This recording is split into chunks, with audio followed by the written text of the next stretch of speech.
Oh, got you. I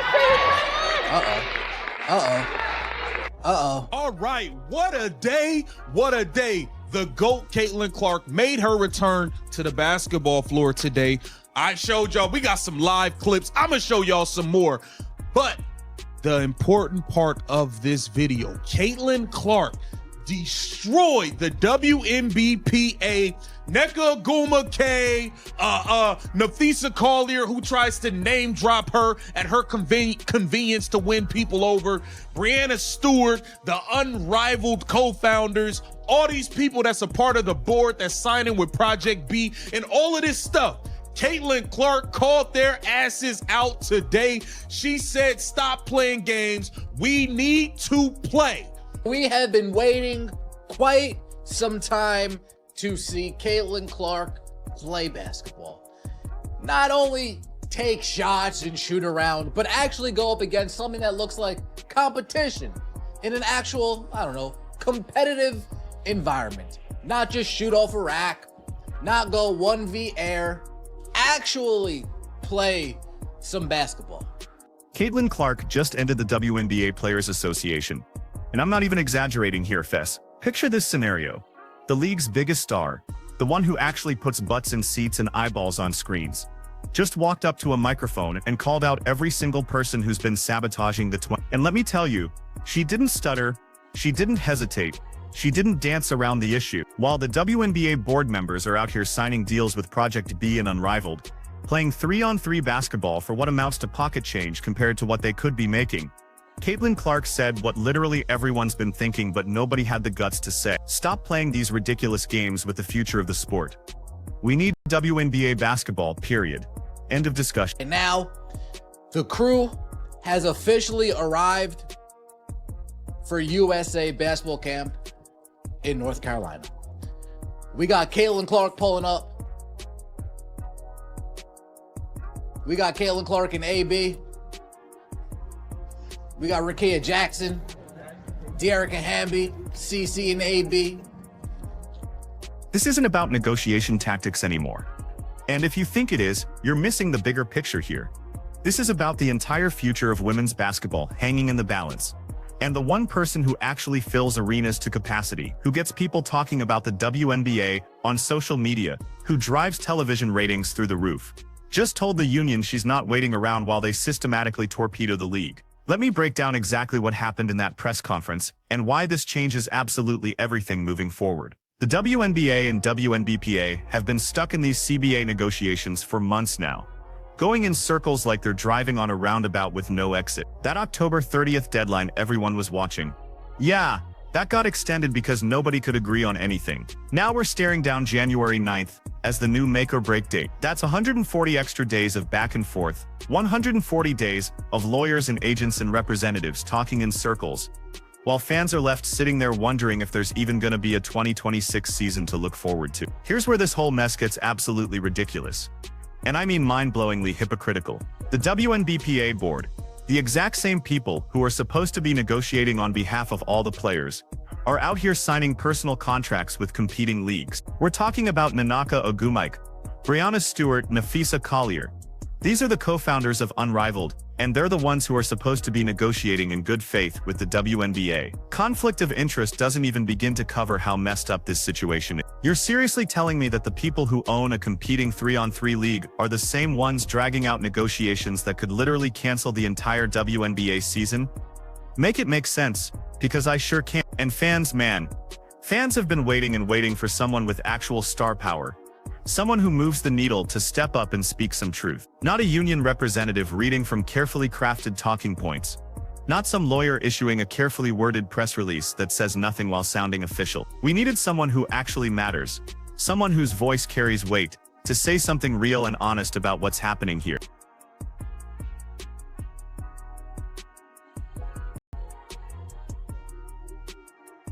Enter Caitlyn Clark, and boy did she deliver exactly what we needed to hear. She's fresh off her injury, barely back on the court and getting her rhythm back. And she's already completely done with this circus atmosphere surrounding the league. She stepped up to that microphone at USA basketball camp, looked directly into the cameras and dropped an absolute bomb that's still echoing through every corner of the basketball world. Here's exactly what she said, word for word, and pay attention because this is the quote that's going to change everything. "This is the biggest moment the WNBA has ever seen, and it's not something that can be messed up. We're going to fight for everything we deserve. But at the same time, we need to play basketball. That's what our fans crave." Let me translate that for anyone who might have missed the subtext here. Caitlyn Clark just said, in the most diplomatic way possible, "I'm not playing your little 3-on-3 exhibition games. I'm not going to unrivaled to chase small-time money. I'm not doing Project B or any other side hustle that distracts from the main event. I'm playing WNBA basketball, the real deal, and y'all need to figure this negotiation mess out before you completely ruin everything we've built." But she didn't stop there, because when Caitlyn Clark has something to say, she makes sure the message is crystal clear. She kept going, and this next part is even better. "The way you make money is by playing games. That's how you build your market. That's what fans want to see. The product on the floor, not exhibitions, not off-season tournaments, the real thing." And here's the absolute kicker, the part that should have every union representative scrambling to reassess their strategy. She said, "We can compromise on some things, maybe not a 5-year deal. Do a 3-year CBA, get back to the table sooner, and renegotiate after we've actually grown the league. But we need to play." Now that right there is what real leadership looks like. That's someone who understands that you can't negotiate your way to a bigger slice of the pie if you burn down the whole bakery in the process. The WNBA just wrapped up its biggest season in the league's entire history. And I'm talking about numbers that nobody thought were possible just 2 years ago. Ratings were absolutely through the roof, smashing every previous record.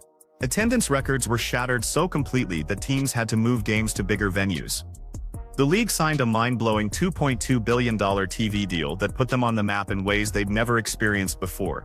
And now, right now, at the peak of all this unprecedented success and momentum, the union wants to risk throwing all of that away over what exactly? Because let's look at what the league is actually offering here. And these aren't chump change numbers we're talking about. The WNBA is proposing a $5 million salary cap, which represents a massive increase from current levels. They're talking about max salaries jumping up to $1.5 million, which would make some WNBA players genuinely wealthy. They're offering revenue sharing that could push maximum contracts to $1.2 million, with yearly increases tied directly to league growth. Which means as the WNBA gets bigger, player salaries automatically get bigger too. But apparently, according to the WNBPA, all of that still isn't enough. They're saying the revenue sharing model only gives players 10 to 15% of projected league revenue, which they claim is too small. They're upset that the league wants to end housing subsidies, which, let's be real, is a pretty minor issue in the grand scheme of things. They're complaining that training camp might start in March instead of their preferred timeline. So let me get this absolutely straight, because I want to make sure I understand the union's position here.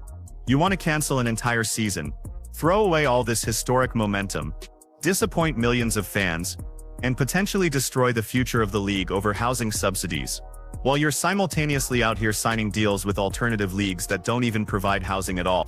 While you're playing 3-on-3 basketball, in tiny gyms with maybe 500 people in the stands instead of selling out 17,000-seat arenas. Caitlyn Clark sees right through this nonsense, and that's exactly why her comments hit so hard. She knows, better than anyone, that her presence on the court is what's driving this incredible growth the league is experiencing. When Caitlyn Clark played last season, she averaged over 17,000 fans per game, turning every single road trip into a home game for her because fans would show up just to see her play. She's the primary reason ESPN is talking about the WNBA during primetime hours, giving the league coverage that used to be reserved for major men's sports. She's the reason why expansion franchises are now valued at $250 million, which is absolutely insane when you consider where franchise values were just a few years ago. And she's telling the union with complete confidence and clarity, "I'll bring in the money again next season. I'll fill those seats again.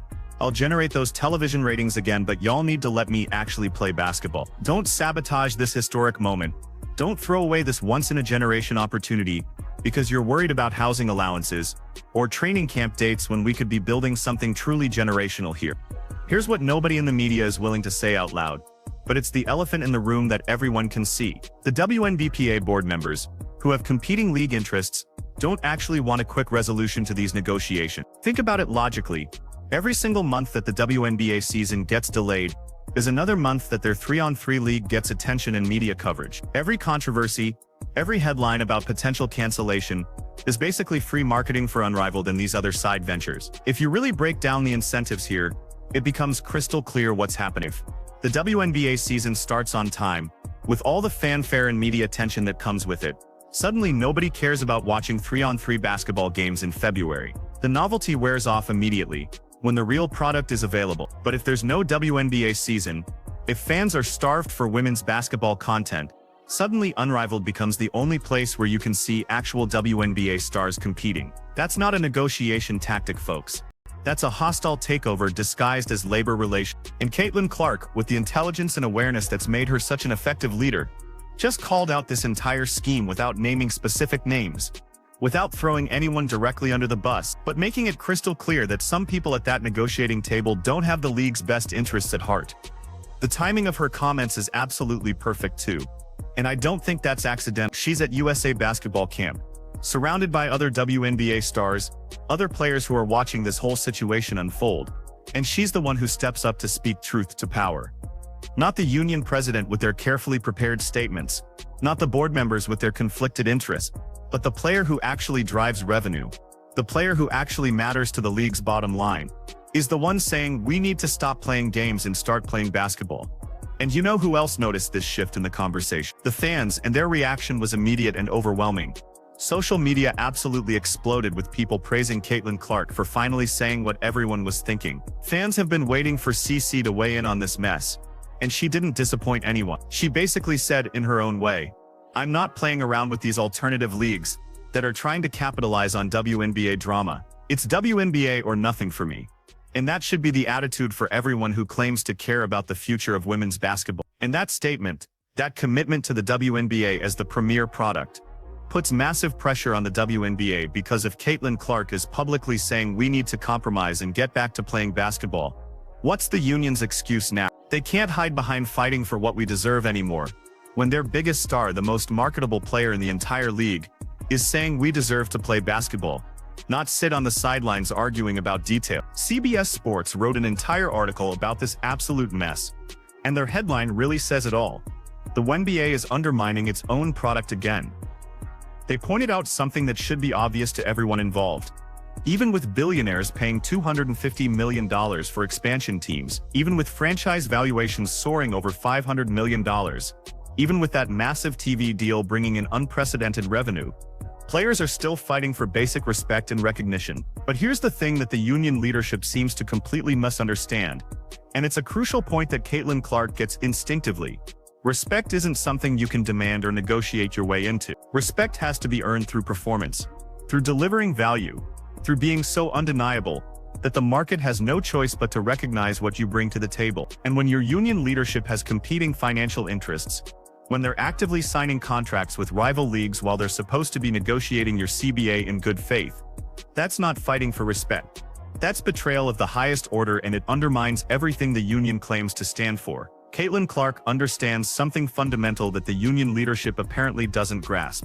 You can't strong-arm your way to respect in professional sport. You earn respect by delivering the product that fans want to see, by being so good and so entertaining that the market has no choice but to pay you what you're actually worth. She said it herself, and these words should be carved into the wall of every union meeting room. This is the biggest moment in WNBA history. Don't mess it up. And she's absolutely right about that assessment.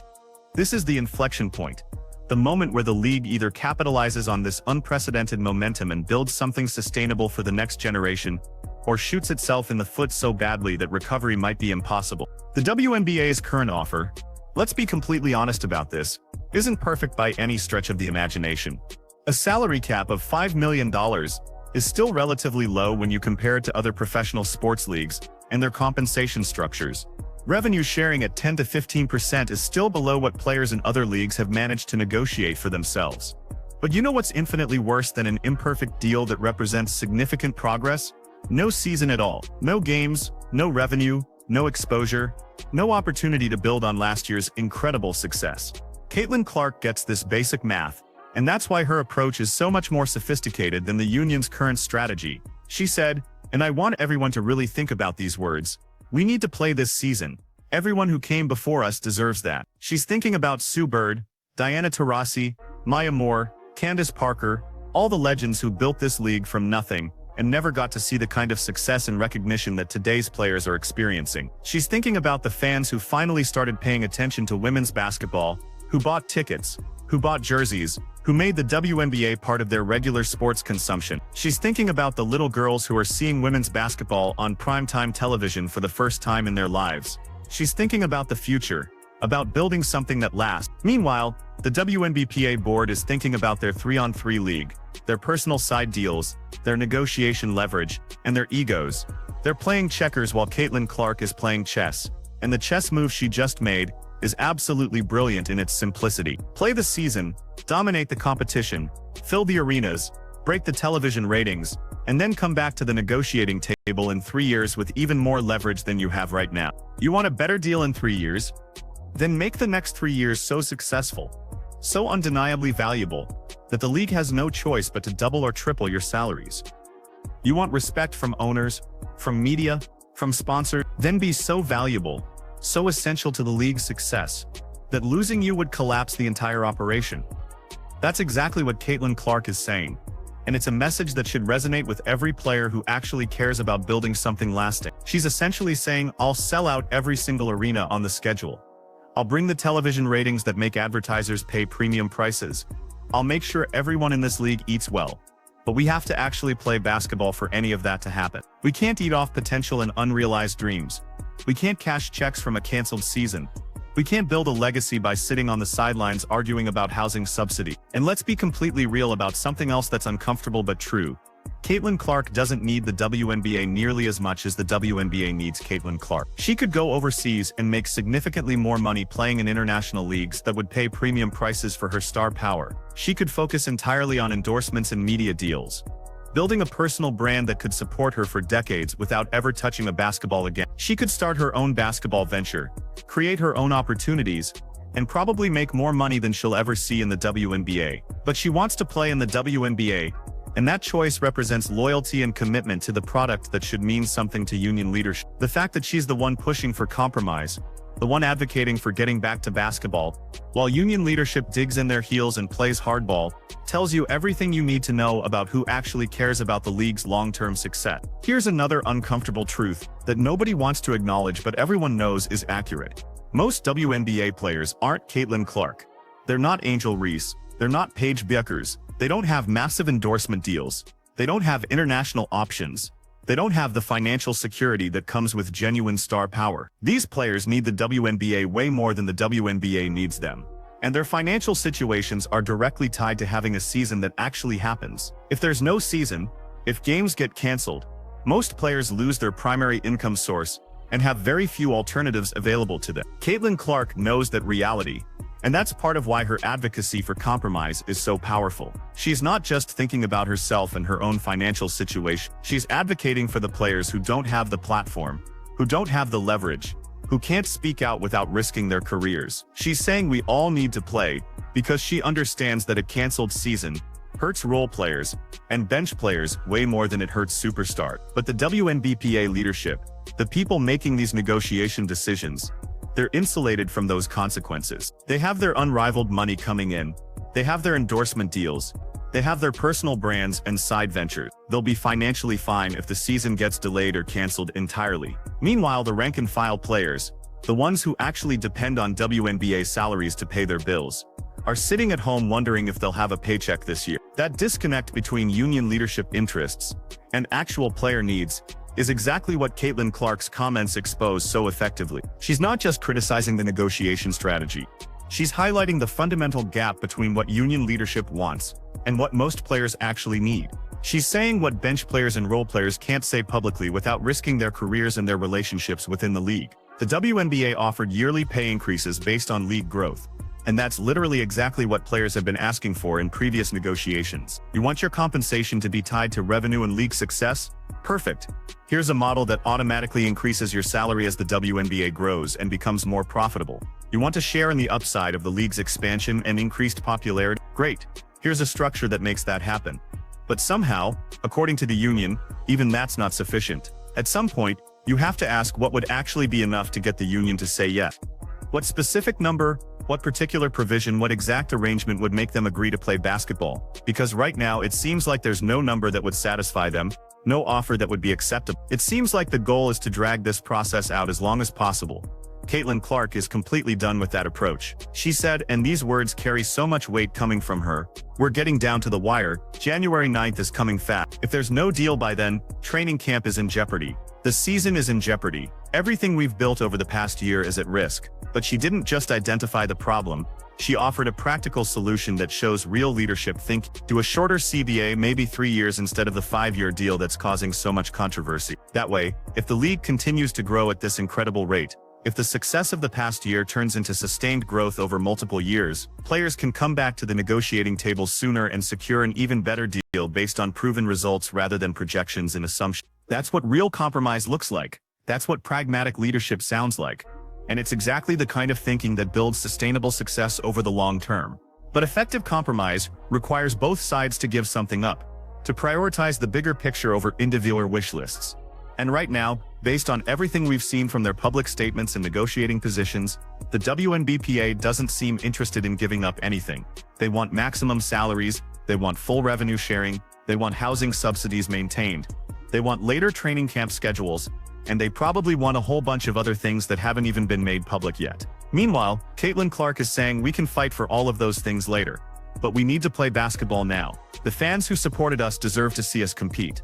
The legacy players who built this league deserve to see it continue growing. Most importantly, the future of women's basketball depends on us not screwing up this critical moment. The irony in all of this is absolutely beautiful when you really think about it. The player with the most leverage, the one who could walk away tomorrow and be fine financially, is the one who's willing to compromise. The players with competing financial interests, the ones who are making money off the conflict and controversy, are the ones holding everything hostage. If that doesn't tell you something fundamental is broken in how the union operates, I honestly don't know what would be more obvious evidence. And you can tell from the way Caitlyn Clark phrased her comments that she's genuinely frustrated with how complicated this situation has become. She said, "I've tried to educate myself the best I can. Obviously, I can't speak to every single number.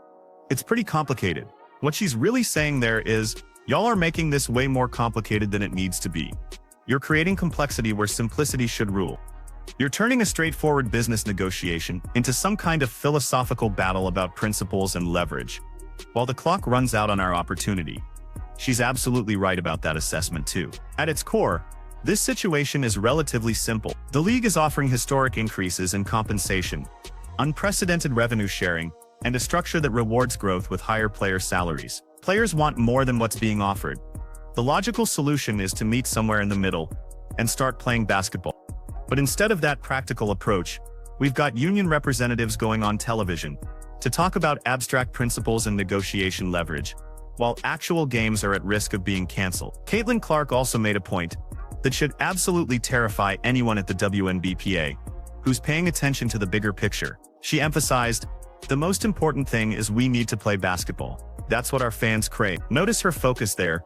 Fans, not union talking points, not negotiation strategy, not leverage or principles, but fans. Because at the end of the day, if fans stop caring about the WNBA, if they get frustrated with labor disputes and move on to other entertainment options, none of these contract details matter at all. You can negotiate the most player-friendly CBA in the history of professional sports, but if there's no audience to generate revenue, if there's no fan interest to drive television ratings and ticket sales, there's no money to support those generous contracts. And right now, today, the WNBA has something it's never had before: a massive, engaged, growing audience that's genuinely excited about women's basketball. But audiences are incredibly fickle, especially in the modern entertainment landscape, where people have unlimited options for how to spend their time. If you make them wait too long for the product they want, if you disappoint them with canceled seasons and labor disputes, they move on to something else. They find other sports, other entertainment, other ways to spend their money and attention. And once they're gone, once that momentum is lost, it's incredibly difficult to get it back. Caitlyn Clark understands this reality better than anyone, because she's lived it personally. She literally said, "That's how you make money. That's how you build your market. By playing, by delivering the product, by giving fans what they want, not by holding the product hostage and hoping fans stick around." That's business wisdom that goes way beyond basketball. And it's exactly the kind of thinking that separates true leaders from people who just hold titles. Now let's talk about what happens if there's no 2026 season, because the consequences would be absolutely devastating for everyone involved. Expansion teams that paid $250 million for franchises are suddenly sitting on dead assets that generate no revenue and provide no return on investment. Television networks that signed a $2.2 billion deal are looking at empty programming slots and having to explain to advertisers why they can't deliver the content they promised. Sponsors who invested in WNBA partnerships are pulling out and redirecting their marketing budgets to more reliable opportunities. But even more importantly than the immediate financial consequences, the momentum dies completely. The casual fans who started watching because of Caitlyn Clark's incredible rookie season, they're gone, probably permanently. The media coverage that finally put women's basketball in mainstream conversations, that's gone too. The buzz, the energy, the feeling that women's basketball was finally breaking through to the next level of recognition and respect. All of that evaporates, the cultural moment passes, and those opportunities don't come around often in sports. That's what's actually at stake in these negotiations.